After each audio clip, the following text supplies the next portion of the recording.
एक समय की बात है।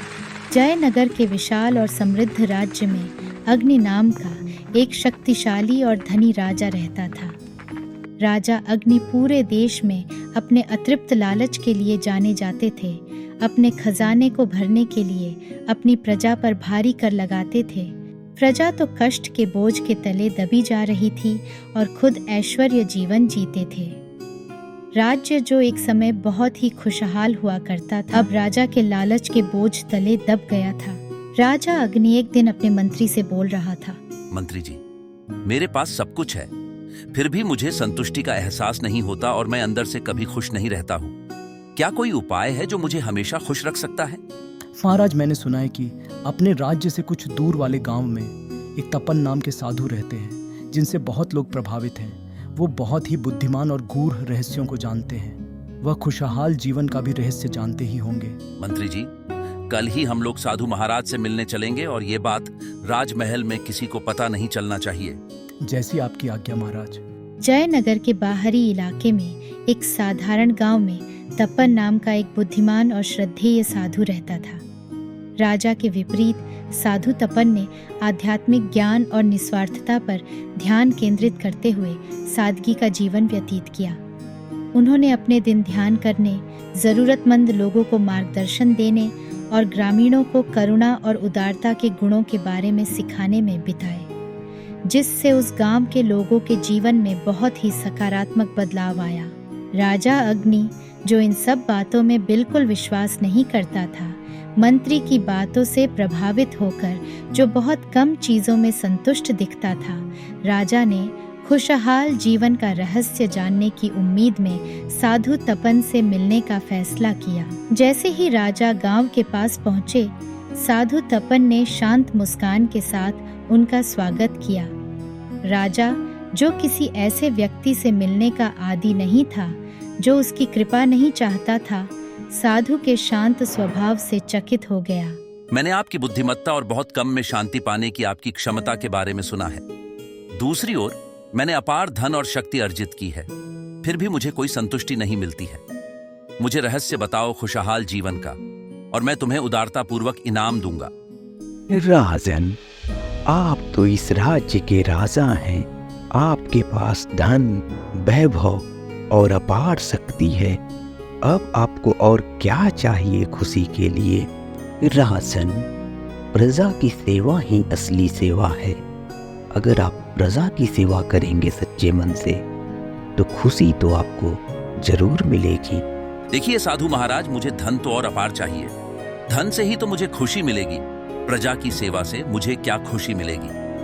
फिर मेरे पास क्यों आए हैं राजन? मैं आपको धन तो नहीं दे सकता। राजा अग्नि और भी अधिक धन प्राप्त करने के विचार पर अड़े रहे।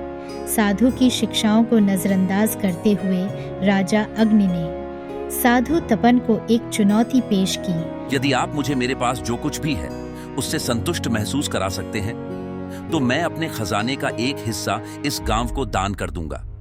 अगर आप असफल हुए तो आपको इस राज्य से निर्वासित कर दिया जाएगा। निडर होकर साधु तपन ने चुनौती स्वीकार कर ली, यह समझते हुए कि संतुष्टि की ओर राजा की यात्रा को हकीकत में बदलाव के लिए राजा को अपने अंदर देखने की आवश्यकता है। कई दिनों तक साधु ने राजा को इच्छा की प्रकृति, करुणा के महत्व और निस्वार्थ कार्यों से प्राप्त संतुष्टि के बारे में चर्चा में उलझाए रखा, पर राजा का उनकी बातों का कोई असर नहीं दिख रहा था। साधु के सर्वोत्तम प्रयासों के बावजूद राजा अग्नि का हृदय लालच से कठोर बना रहा। राजा की मानसिकता को बदलने में असमर्थता से निराश होकर साधु तपन ने सोचा, राजा को धन के लालच के रास्ते ही सबक सिखाना पड़ेगा। राजन, मुझे एक गूढ़ रहस्य के बारे में पता है। मैंने सोचा कि ये रहस्य मैं सिर्फ आपको ही बताऊं। कैसा रहस्य? आपके राज्य में तो सोने का खजाना छुपा हुआ है, पर इसका पता किसी को नहीं है। मैं चाहता हूं कि राजा उस खजाने को निकाले, जिससे राज्य का धन और बढ़ जाएगा। और ये बात आप मंत्री जी को छोड़कर किसी और को मत बताइएगा। खजाना? मंत्री जी, जल्दी से खुदाई शुरू करवाइए। अरे वाह साधु महाराज, आपकी धन्य हो, सोने का खजाना, वाह वाह। मंत्री जी, वो जो नदी के दूसरे भाग में टीला है, उसी के नीचे अपार सोने का खजाना छुपा हुआ है। कल से ही खुदाई शुरू हो जाएगी साधु महाराज। राजा और मंत्री सोने के खजाने की आशा में खुशी खुशी महल लौट आते हैं। जयनगर 2 भाग में बटा हुआ था। एक तरफ नदी का पानी तो जाता था, पर दूसरी तरफ की जमीन ऊंची होने के कारण पानी उधर नहीं जाता था और उस गांव के किसान बरसात या भगवान भरोसे रहते, पर कर उनको उतना ही देना पड़ता था। वहीं जिधर नदी का पानी जाता था, उधर के गांवों के किसानों की फसल ठीक ठाक हो जाती थी। वो कर दे के भी खुश रहते थे। राजा के पास जब किसान जाते, वो कहता था, इसमें मेरा क्या लाभ, नदी तो अपने हिसाब से बहती है। साधु तपन ने सोचा, यही सही समय है राजा को सबक सिखाने का। अगले दिन ही खुदाई शुरू हो जाती है और 1 सप्ताह की खुदाई के बाद जब नदी का पानी भी उस गांव के तरफ जाने लगता है, तो उस गांव के किसान राजा के पास आते हैं। महाराज की जय हो, महाराज की जय हो, महाराज आप बहुत परोपकारी हैं, महाराज की जय हो। मंत्री जी, मेरी जय जयकार। ये सब साधु तपन की कृपा है महाराज। उन्होंने ही तो सोने के खजाने के लिए खुदाई करवाई थी। राजा को अपनी जय जयकार सुन के बहुत ही अच्छा लग रहा था। फिर मंत्री ने जब राजा को पूरी बात बताई तो राजा को साधु तपन की याद आई।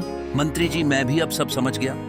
असली खजाना तो प्रजा की सेवा ही है। एक समय का लालची राजा अपनी प्रजा का सम्मान और प्रशंसा अर्जित करते हुए न्याय और करुणा का समर्थक बन गया। अंत में साधु तपन की बुद्धि ने न केवल एक लालची राजा का हृदय बदल दिया, बल्कि एक सकारात्मक परिवर्तन भी लाया जो पूरे राज्य में फैल गया। और भी रोचक कहानियों के लिए इस चैनल को लाइक, शेयर और सब्सक्राइब जरूर करें। नमस्कार।